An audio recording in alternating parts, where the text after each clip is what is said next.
We mentioned earlier that people do not pay attention to HIV/AIDS information campaigns. We also mentioned that it is no good to know it and not do it. The guidelines to prevent transmission are spread all over. There are interventions like the distribution of condoms. Millions of condoms are distributed, and you can get condoms basically anywhere. Yet the infections are still going up. This drives one to look for other factors that perpetuate the spread of HIV/AIDS. One must look at whether there are factors in our society that are having an impact on people's judgment or can reduce their ability to protect themselves from HIV/AIDS and or make it difficult for people to take control of their lives. Furthermore, urgent policies and interventions are needed to target HIV preventions and offer the people living with HIV/AIDS treatment, care, and support. Strategies must be formed and implemented to break free from complacencies and overcome barriers in fighting HIV/AIDS.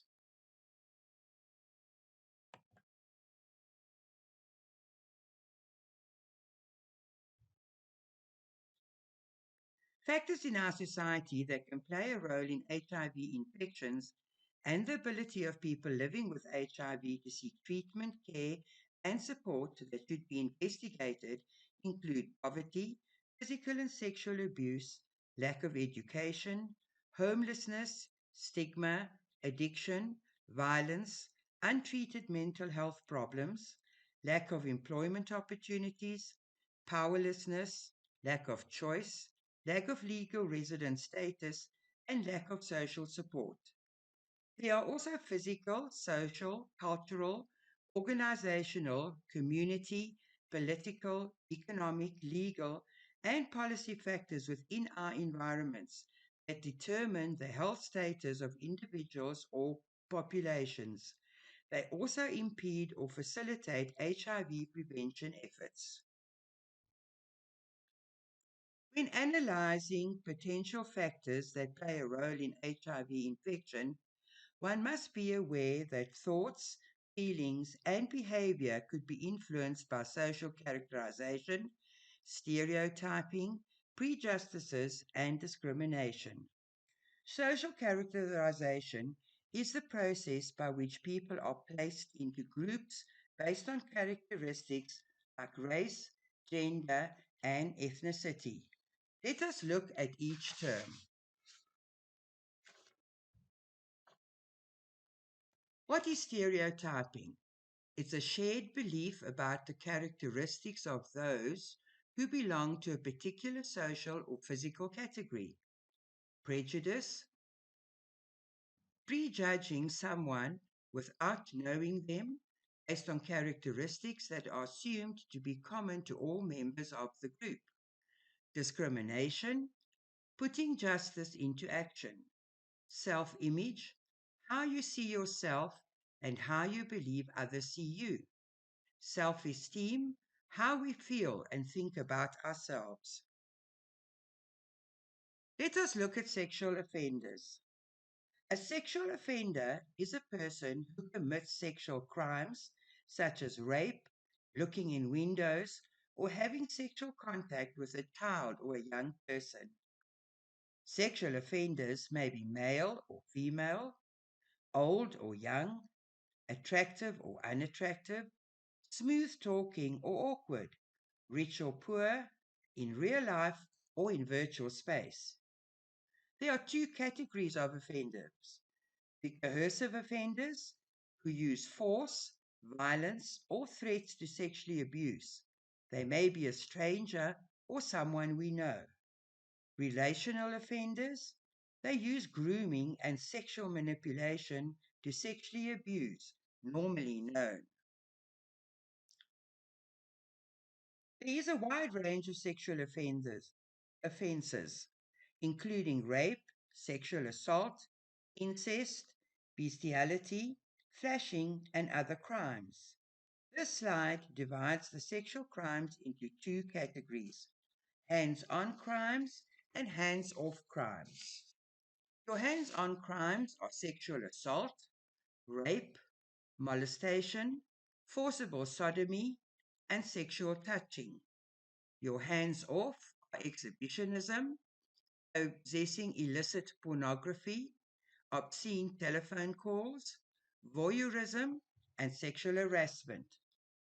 The rate of sexual violence in South Africa is among the highest in the world.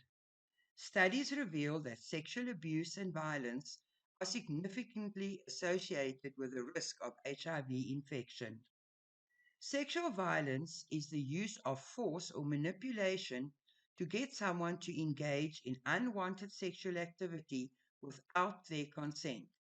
Sexual violence includes, but it is not limited to, the following forms: rape and compelled rape, sexual assault, compelled assault and compelled sexual assault, forced witness of sexual body parts, child pornography, incest, bestiality, that is, sex acts with animals, or acts of necrophilia, which is the sexual attraction towards or a sexual act including corpses.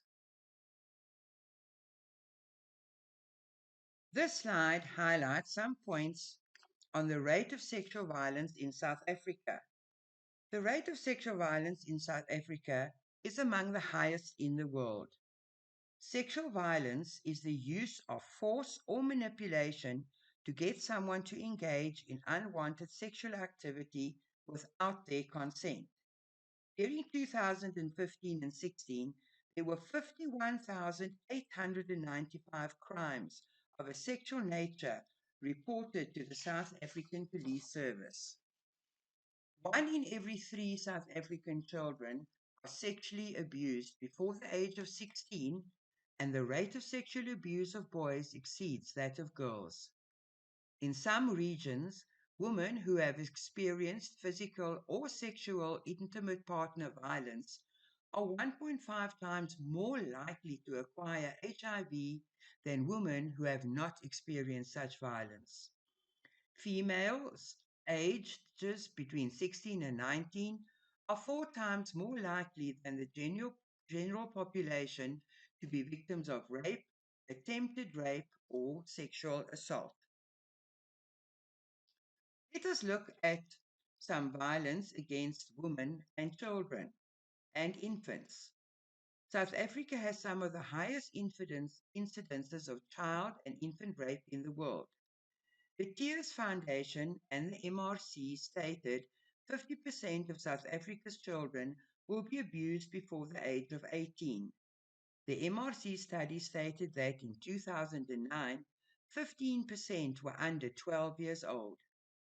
In 2017, the police reported that 9% of reported rape are those of 9-year-old or younger, with agencies reporting an increase throughout the country. Child abuse. A significant contributing factor for the escalation in child abuse is the widespread myth in HIV-ravaged South Africa that having sex with a virgin will cure a man of AIDS. This virgin cleansing myth also exists in Zambia, Zimbabwe, and Nigeria. The child abusers are often relatives to their victims and are at times their fathers or providers. Effects of child sex abuse. The effects of child sexual abuse can be long-lasting and affect the victim's mental health. Victims are more likely than non-victims to experience the following mental health challenges: about 4 times more likely to develop symptoms of drug abuse, about 4 times more likely to experience PTSD as adults, which stands for post-traumatic stress disorder, about 3 times more likely to experience a major depressive episode as adults. Violence against women. A woman being raped over the age of 25 has a 1 in 4 chances that her attacker is HIV positive, and more women than men are affected by HIV/AIDS. The perpetrators of rape in South Africa tend to be men known to the victim. It is reported that a husband or boyfriend kills a woman every 6 hours in South Africa. Many men and women say that rape cannot occur in relationships. However, 1 in 4 women report having been abused by an intimate partner. Violence against men. About 3.5% of men have been forced to have sex with other men, and this was found in a Mental Research Council survey done in 2009. About 19.4% of all adult victims of sexual assault in South Africa in 2012 were male. Another group survey estimated that 1 in 5 adult males become victims of sexual offenses, and this figure could be much higher as a male is 10 times less likely to report a sexual violation than a woman. Corrective rape. Lesbians in certain parts of South Africa also face a dangerous environment. Raping lesbians, a practice referred to as corrective rape, is believed to convert them to heterosexuality. Corrective rape is also perpetrated against gay men. We mentioned earlier that there is an association between sexual abuse and violence with the risk of HIV infection. In other words, the victim could contract HIV should the perpetrator be HIV positive. You would agree that the slides that we showed do not paint a nice picture and that action is urgently needed to prevent sexual abuse and violence. This slide lists all the stakeholders and contributing factors to the problem, as well as the situation to this unacceptable situation of sexual abuse and violence. The HIV/AIDS pandemic, the Bill of Rights, the fears of influence, and some of the role players from society influences the formation of the people's values and beliefs. There are different types of people, rich, poor, male, female, etc. However, each one is unique. HIV positive or negative, need for food, shelter, sleep, clothing, hygiene, and healthcare, sex, friendship, intimacy, sense of connection. You are the captain of your own ship, conform or non-conform, and you have a sexual orientation and a drive. The values and beliefs impact the decisions that you make and how you behave with regard to sex in this case. Some people choose to abstain, while others have normal, healthy, beautiful sexual relationships with their partners. However, some walk the way of sexual abuse and violence. Reference is made here to consent. Consent is an agreement between participants to engage in sexual activity. Consent doesn't have to be verbal, but verbally agreeing to different sexual activities can help both you and your partner respect each other's boundaries.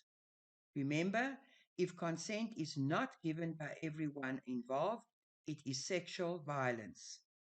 Here are several types of sexual assaults listed. Everybody has got a role to play to stop sexual violence. Victims must be encouraged to report violations and referred to support bodies. Let us reflect. Can you name various types of sexual assault? Who all should get involved with the drive to stop sexual assault in your community? What support could you render to assist someone who's being sexually assaulted? Consent is an agreement between parties to engage in sexual activity. Do you agree that sexual activity without consent is considered sexual assault?